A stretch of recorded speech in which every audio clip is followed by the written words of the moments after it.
নারী ফুটবল দলের head coach Peter বাটলারকে নিয়ে এরই মধ্যে তৈরি হয়েছে ধোঁয়াশা।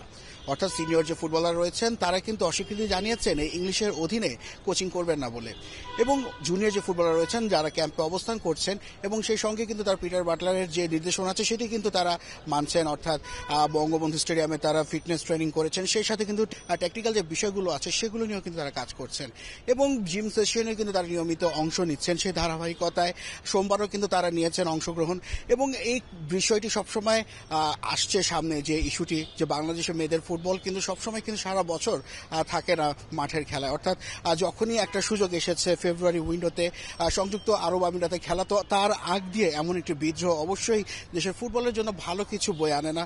তবে সেই জায়গায় কিন্তু দাঁড়িয়ে মোটেই কিন্তু বিচলিত নন পিটার বাটলার। তিনি কিন্তু বলেই দিয়েছেন যে তার পাইপলাইনে কিন্তু ফুটবলার আছে, বয়সভিত্তিক ফুটবল যে দলটা রয়েছে সেখান থেকেও কিন্তু তিনি অনেক ফুটবলারের কথা কিন্তু বলেছেন, এবং তারা যদি সিনিয়ররা যদি একেবারে যদি বয়কট করেন তো সেখান থেকেও কিন্তু তার ভাবনা আছে ফুটবলার টেনে এনে সেই জায়গায় খেলানোর। বাফুফের সভাপতি তাবিদ আউয়ালের নির্দেশে যে কমিটি গঠন করা হয়েছে, তো সেই কমিটিও কিন্তু প্রতিশ্রুতিবদ্ধ যে এক সপ্তাহের মধ্যে এই প্রতিবেদনটি প্রকাশ করার জন্য।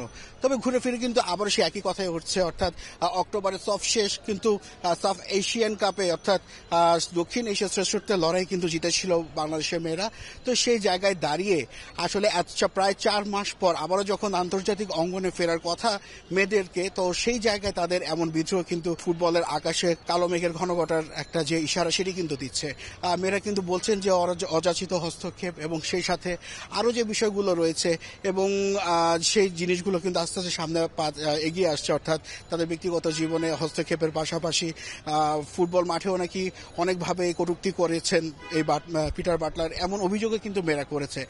বাংলাদেশ আপনি দেখতে পারবেন যে আমার পিছনে ঠিক এই মুহূর্তে কিন্তু অনুশীলনে কিন্তু ভালো সময় ব্যস্ততা পার করছেন জিম সেশনে, এবং তারা কিন্তু নিজেদের সেরাটা দেওয়ার জন্য কিন্তু প্রস্তুত। অর্থাৎ সিনিয়র ফুটবলারদের যে দাবি দেওয়া রয়েছে, তো সেই জায়গায় কিন্তু আসলে মোটামুটি একেবারেই প্রকাশিত হয়ে গেছে যে এই ইংলিশ থাকলে কিন্তু তারা কিন্তু ফুটবলকে বিদায় জানাবেন, এমনটা কিন্তু চরম সিদ্ধান্তের কথাও তারা জানিয়ে দিয়েছেন।